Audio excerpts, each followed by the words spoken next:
Well, team, I know it's been a long time since I made a video. Been up to a bunch of other stuff, but I got this box almost complete. I'm going to do one more coat on her with the cold cure 2-part epoxy and maybe a quick sand, and then probably some white and blue paint. You can't really tell all the fiberglass work that's been done, but it's not the most beautiful job, but it'll work. It'll keep the water out for sure. So it's just drying right now, and then when we do the next coat, we'll let her dry one more time, and then we'll be ready for some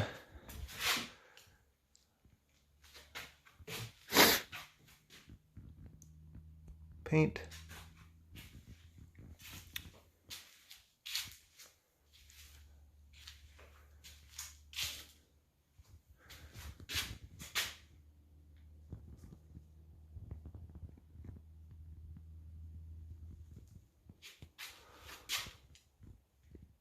Should be good.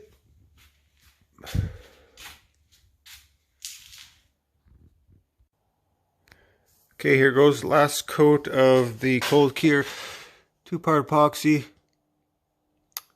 It's pretty easy stuff to work with. It's just exactly a 2-to-1 ratio. Mix it up for 30 seconds and roll it on with a foam brush. Already got, I think, three layers on here. The fiberglassing part didn't work out so well because I got all these bubbles along the seams, just because I was using crappy Princess Auto Bondo fiberglass mat. It wasn't very easy to work with, but this box is so rigid it doesn't really need the fiberglass anyways. It just needs a sealant. So all this fiberglass you see, it will give it some strength in the screw areas, but along the seams it didn't work out so well because I had to sand a lot of it out. So it's basically not actually wrapped around on all the plywood seams, but there's so much glue, and this stuff is really flexible and strong anyways, this cold cure. And this box has 0 flex in it whatsoever. I'm 99% sure that we won't have any issues with cracking or movement or anything. So basically we're just going to put one more coat on here for a final sealant and let it cure for 4 days, and then we'll put it on the boat.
Alright, there you have it. That's the final coat. Turned out pretty good. I got all my seams really nicely sealed all the way around. All the little bit of exposed wood that there was so got a couple coats of sealant on it now for sure, 2 to 4 depending on where I sanded. Just have to take off with the sander, take off just a couple little bumps from when it kind of drained. And then this is the part that goes on the boat, obviously. And then I'm going to run a bead of silicone, a really heavy bead, like probably close to the size of my pinky, well, half the size of my pinky, all the way around these holes, these big ones, and then just around the outside of these holes, and then in here, well, and then around every hole, all the way around, and then around these holes as well. And then probably just another bead around the outside type of idea. So I'll have a bead sealing off all these holes for that middle plug. And then one around the outside, sealing off the rest of the holes. And then I can let that dry for a few days so that that turns into an O-ring basically. And it'll be just kind of permanently on this part of the boat. And it'll seal against the hull, against the existing transom. And kind of same idea back here. I'll be just sealing these off with washers. I'm gonna put the washers on, I'll just seal those off with silicone. Same thing on the inside here. You can see it turned out pretty darn good. Doesn't look the nicest, but I highly doubt we'll see any water leaking through this cold cure.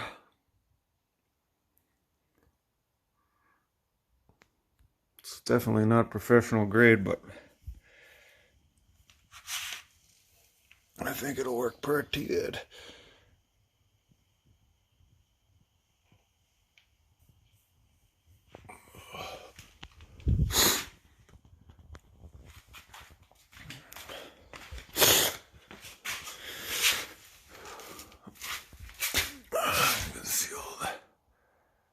Different seams that I had to do.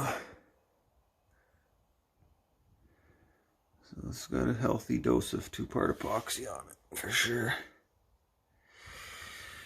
And that's it. We'll let that silicone O-ring seal on there, or dry on there, and then we'll be able to put it on the boat.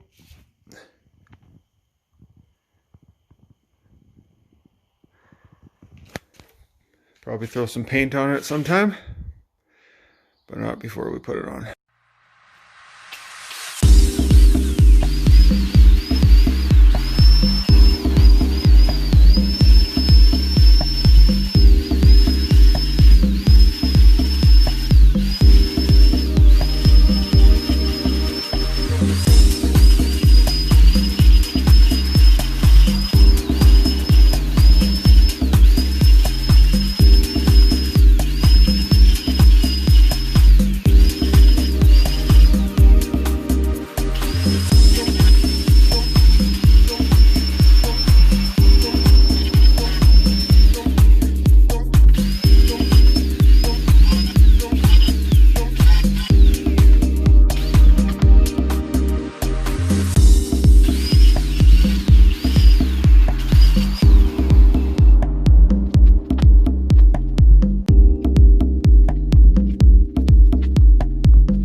Well, there you have it.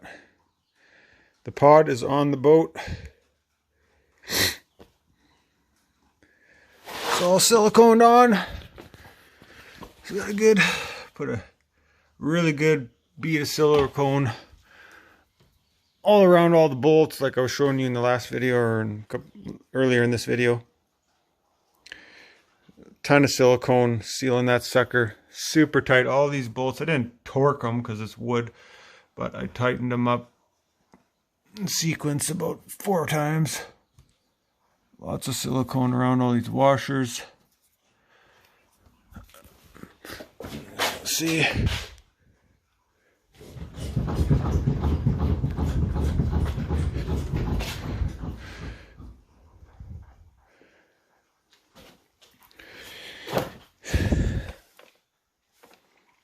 put a bit of silicone all around this, the edge, right into there. The drain plug comes in and out real easy.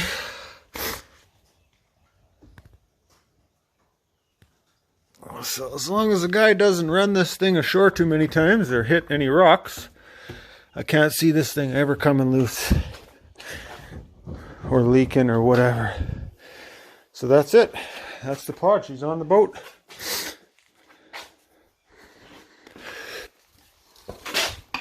Next project is to put the motor on, obviously. That's probably tomorrow or the next day. Next big one is to put the fuel tank back in. I got to put all this foam insulation, spacer, whatever you want to call it, softeners for the bottom of the tank all along the bottom of the floor. Like I said, I fiberglassed that seam there. It doesn't look like it's fiberglass, but it is. And then it's got the clear coat or the cold cure as well all along those seams where I replaced that wood, so if any water does get in there, it'll just slosh to the back. And yeah, let you know how it goes when I get the tank in there, and hopefully have this thing on the water in the next week or so here. All right, we're looking good. Got the transom all siliconed up like I showed you before. She's all bolted on. We got the fuel tank.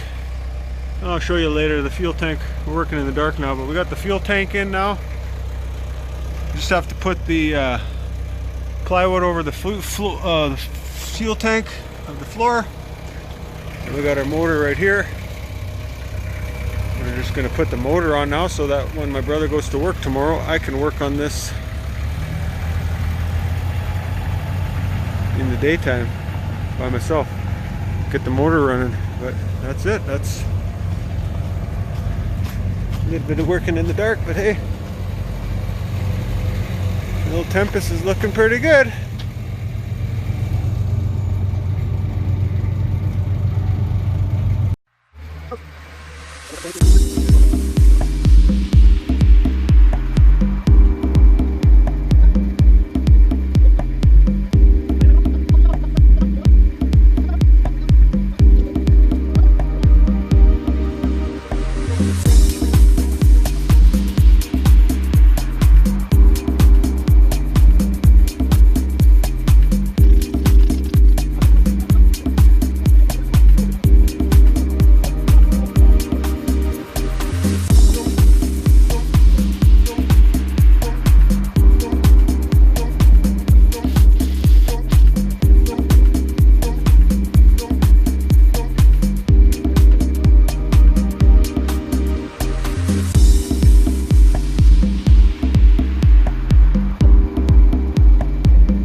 We did it.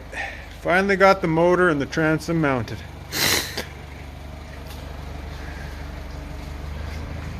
Just got to cut a couple bolts off, like that one right there. Make it a little shorter, hook up the steering, hook up all the controls, and go from there. It's definitely a rigid girl.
Alright, today's project on the old Tempest.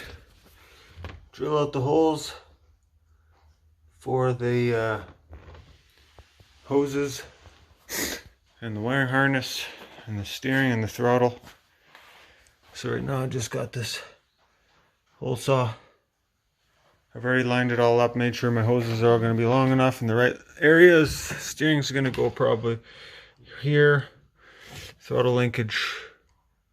No, not throttle linkage. Yeah, throttle linkage and wiring harness. I don't know, I haven't figured that out yet, but I'll drill this first, see how these fit, and then go from there. Okay, so we got the motor on. You've seen that already. We got the transom on and secured. Everything's good. It looks nice and snug. Siliconed all in here, and shake that thing up and down. There's no movement there, so we know it's solid. Not worried about that. I got my cover in. It's all siliconed in. Keep the water out of there.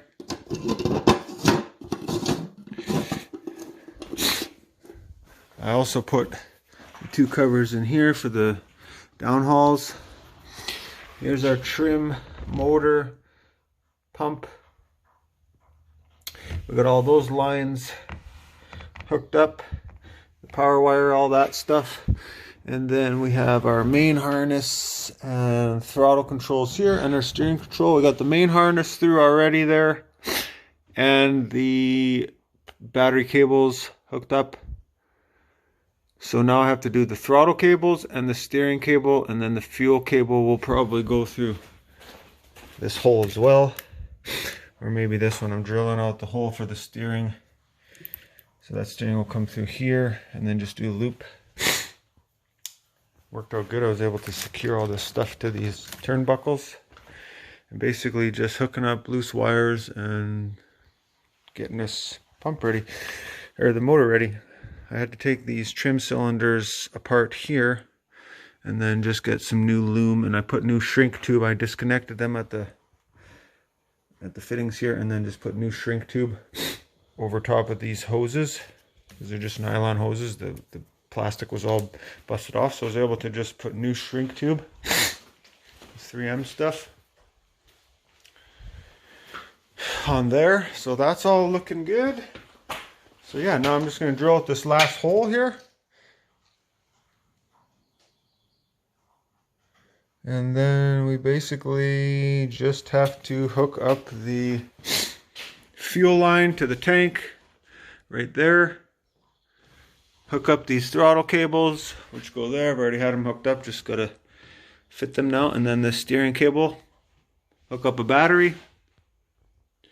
And then there's two vacuum lines. I think one's for oil pressure and one is probably maybe fuel pressure. I can't remember. Anyways, that's pretty much it. And then we'll be able to fire this thing up. Get the water muffs on and see how she runs. If it even runs.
Okay, we got our new floor piece cut out over the fuel tank.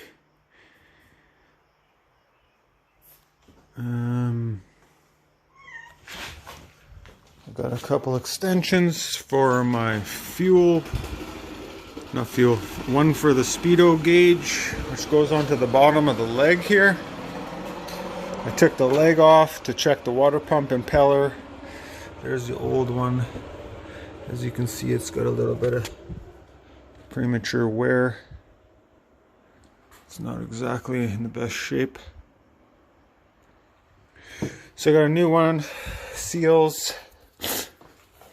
Checked my water pump housing, it's all good. I've never ran this engine. I've heard it runs good, but figured I'd do some servicing on it. So now that I got most of the hoses, I got a new fuel line that goes into the fuel. This is for the speedo, which goes down to the bottom of the leg right there. And then there's a fuel, not a fuel, but right here is a water pressure signal.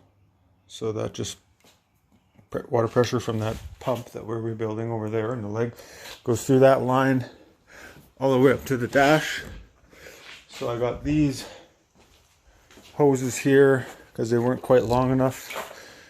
Going to extend to the gauge cluster, so I'll have probably voltmeter, water pressure, and a speedo. Right now it has a tach. Oh, and also a fuel gauge. Right now it has just the tach, fuel, water temperature. But this is two-stroke, it's different. It just has water pressure on this motor. So I gotta change the gauge cluster up a little bit and extend these lines. As you can see right there, the line's dead end. Hopefully that's enough cable to go up to the front. And I got to get some new hydraulic lines for the tilt because one of them blew on me and I don't want to have one blow on the lake, so I just spent $400 on lines. Super expensive. Probably could have got them made somewhere, but they are kind of a special line. They have a little kink here so that when you have them in here, your trim cylinders, there's like this, yeah, just so your trim cylinder fittings don't hit. It has a little bit of space there. I checked all my connections for my coils and my electronics here. Not electronics, but wiring for the ignition. My neighbor's a boat mechanic. He's been doing this for a long time. He said this is a pretty good motor. As long as it runs, it'll be a good motor. And I have the better style. It's a distributorless style of ignition system. So that's a bonus. And we'll have new lines, new fuel line, throttle, or the shift linkage lines are good. New steering line, and cables are all good. We'll have just gotta get a couple more gauges. Got a battery, that's all good. So basically I just have to start hooking up the rest of these lines. Hook my fuel line up. I'm going to put a bilge pump down there. Topping up the oil in this reservoir for the tilt with that tiny little can in the corner there by my tripod. Takes forever, but that will run that. And now I'm just going to put this water pump impeller back together. And with the new with the old housings and some new seals, should have it running in about an hour.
Okay, so there you have it. The water pump has been replaced.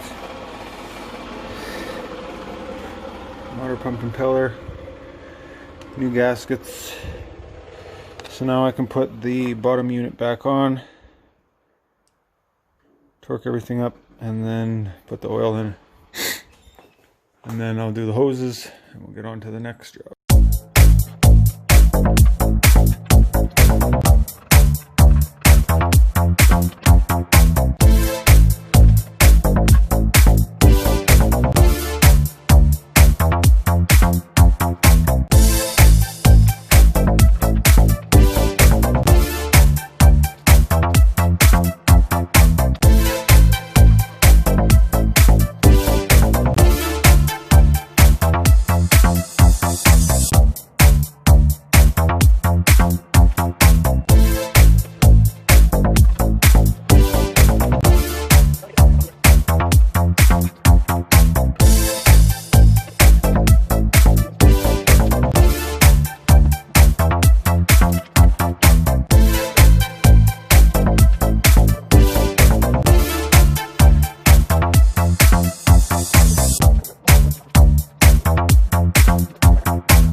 Alright, so these trim cylinder hoses are kind of a pain in the butt. You can see how the housing is at an angle. This little bit of a taper right here. So it kind of messes up the eye when you're looking at this to see whether or not that fitting is going in there square or not. And it's really easy to cross thread them. I kind of almost cross thread them a couple times, but luckily I didn't wreck the threads. So what I do is I get them started and then I check the squareness this way. You can see it's perfectly square, and then I check the squareness this way. Then you know you're a perfect 90-degree angle. You're not, but it's kind of hard to tell because of this angle. So just be very careful when you're doing that. And then obviously they put those little kinks in there so that when it comes down, when the cylinder goes up and down, and those hoses are there like that, you see that bolt in there? That won't hit your hoses and destroy them. This big hose is $100 and the little hose is 68 bucks Canadian. So you don't want to be destroying those. They're a real pain in the butt. Just be careful when you're putting them in. And the cylinders, you can't even get them. It takes like a month just to get a cylinder. So just be careful when you're putting them in there and make sure they're square and you don't wreck them.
That one was real rusty.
All right, let's go fire this thing up.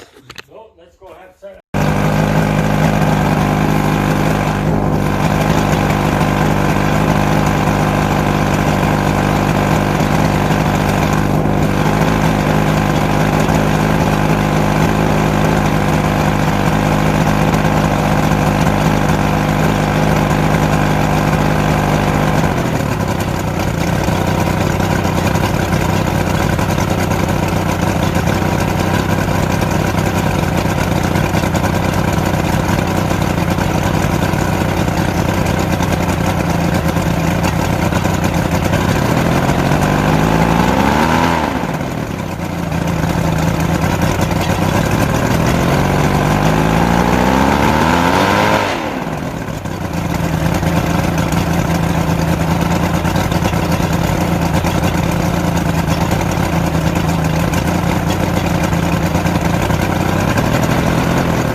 Okay, last video before I take it out on the water. Shined her up a little bit. Cleaned up that stupid windshield. It was a little bit crooked. Real pain in the butt trying to get that thing aligned. It's still not perfectly aligned, but it's stiff. Nice and solid. Got my seat screwed down. Still have to do the figure out what I'm going to do for the carpet. Probably going to put 1/4 inch plywood down so it's one nice smooth piece, and then some sort of carpet or over top, or vinyl or something like that. Not vinyl, some sort of, I don't know, something. And then this cushion here, I have to get it reupholstered because it's torn. Plug that hole where the old gear shifter was. New gear shifter kind of fit right there. I got long legs, so I moved my seat back. There's plenty of room back there, and I don't want one of those double seats. I like the singles. So that worked out pretty good. I just have to find another seat like that or get 2 new used seats. I got 2 new gauges coming, a speedo gauge and a water pressure gauge. So the old gauge cluster is going to be redone. I'll probably build some sort of little cedar glove box there and cover that rest with a nice little plate. And if I decide to get it reupholstered later, I might just get that done with it.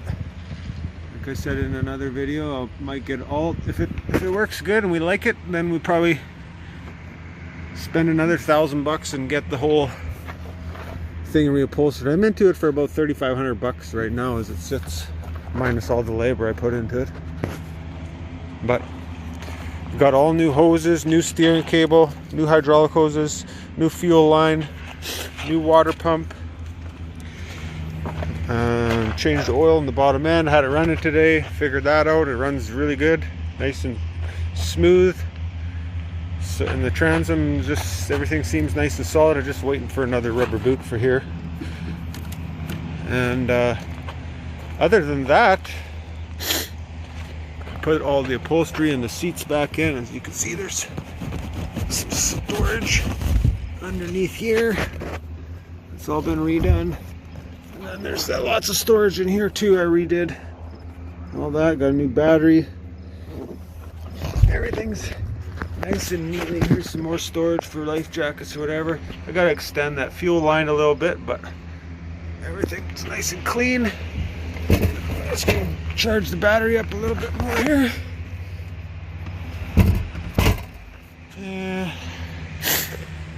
Glass is all in decent shape.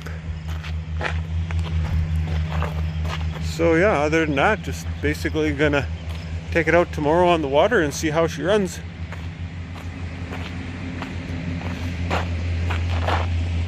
It's a lot better than it was, that's for sure. So yeah, into it for about $3,500. I figure if I want to get it all reupholstered and maybe a tarp, like maybe the covers, I think that's it. That's probably going to run me, it's probably going to be around $4,500, maybe $5,000 to like with the paint job and everything. If it runs really good and we really like it, might be a $5,000 boat. I don't think I could get that back out of it, but I know everything's in good shape. So I'll let you know how it goes tomorrow. Alright, so I finally got my new steering system. It's a rack steering system. The old one was cable, rotary style, which is basically in this area right here. Here's your steering wheel comes in. Your steering wheel's over here. This goes through the fiberglass, and then the old style has 2 cables. So one cable goes around this rotary part where the steering wheel hooks up to this way, and the other one comes around from this way. They both come in from this side, but one wraps around to this way and one wraps around to that way. So when you turn it one way, it pushes the steering one way, and when you turn it the other way, it pulls the steering the other way. This style is a rack and pinion style, similar to what you'd see in most vehicles. So there's basically, I'll just show you. This is just gears in here, and so this turns on.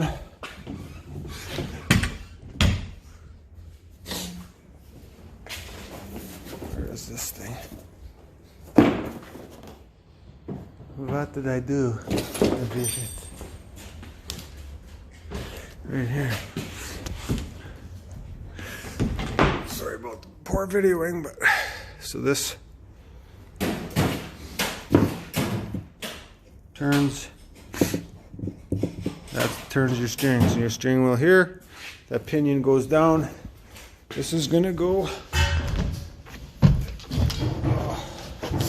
through here. I had to make a new backing plate out of this 1/4 inch or 3/8 or whatever plywood with veneer or whatever. It's just cheap wood, doesn't really matter. It's gonna go on the back side of here, but I put it on the outside right now so that I can use a hole saw to make my proper hole, so that this new steering pinion sits tight in there like that. But because of the way they had this before, they had a hole drilled here and a hole drilled here and a hole drilled here for the old steering system. I don't know if it was modified or what, but so this is going to be the new backing plate that these long bolts will go through, and it'll sandwich the fiberglass, and it'll sandwich this. I had to drill this out as well with the hole saw to make this aluminum kind of a zero tolerance fit. So this sits in here nice and tight. It's actually clamped right in there perfectly right now, so that'll be tight. I'm going to reupholster this anyways, but I had to drill new holes for the mounting bolts. This will sit like this, properly sit right in there. And then once I take this off and put it on the inside, after I drill this hole, sorry about that, after I re-drill this hole bigger to fit this steering pinion to the back side, and it'll be nice and tight. It'll fit right through the wood, right through the fiberglass, and it'll be tight to the back of this collar, which is tight on the inside of this wood. So everything will be nice and snug. The old one was loose in there, it wasn't done very proper. So we're hoping this works out. I just have to drill this thing out, and we just had to make sure that this rack would fit in here. And as you can see, it's limited space, but it's hard to see in there, but should be just about perfect. Just enough space. This is made more for like smaller boats, I think. It says on the box over there on the instructions not to replace double steering cables with single steering cables, but for changing the whole motor, the engine and everything, this motor is not going to be high torque like the older one was, so it's not going to be like as fast or zippy as the other boat, but it'll still perform really good, we hope. So we're going to use this steering. It was good price. It was like 197 or 137, I think, 137 bucks on Amazon. And we want to loop the cable around here and then go back across here and then out the back of the boat. You can switch that up from side to side. It's better for one side than the other because of the torque of the motor puts out. They say for steering, so you're not working against the torque of the motor when you're trying to steer it. But we don't really care about that. It's not too torquey. We want the cable to come through the back so that it doesn't interfere with our ladder system on that side of the transom. So we're going to come out the back here somewhere, and then we'll go across, probably the opposite of what it is now. It'll be coming from the other side. And that just hooks up to your linkage.